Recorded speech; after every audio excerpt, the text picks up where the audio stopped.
দড়ি দিয়ে আর কি টানে, দড়ি রশি টানে রাখছে যাতে মানুষজন আসলে একদম রাস্তার মাঝখানে চলে যেতে না পারে। এখানে সিগন্যাল দিয়ে তাদেরকে আসলে পার করে দেওয়া হচ্ছে। এটা হলো মেরুলবাটা থানা ক্যাম্প, প্রাগ ইউনিভার্সিটির সামনে।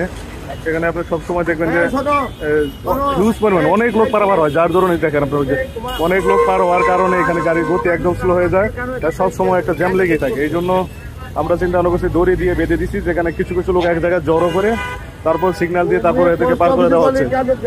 আমরা এটা আসলে করতেছি, দেখেন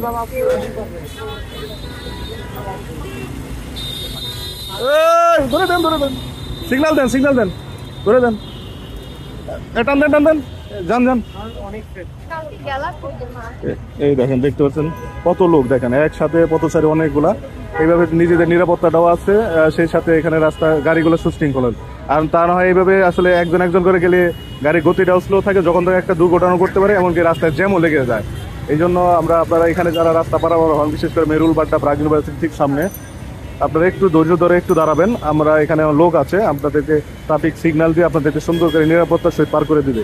এই জন্য একটু ধৈর্য ধরবেন, আমাদেরকে একটু সহযোগিতা করবেন, যাতে করে এই রোজা রমজানের সময় একটু রাস্তায় আমরা আপনাদের যারা রোজা রমজানে আসলে ইফতার করবে বাসায়, যে তারা যাতে সুন্দরভাবে খুব অল্প সময়ের ভিতরে বাসায় যেয়ে ইফতার করতে পারে। আপনারা একটু ধৈর্য ধরে দাঁড়াবেন।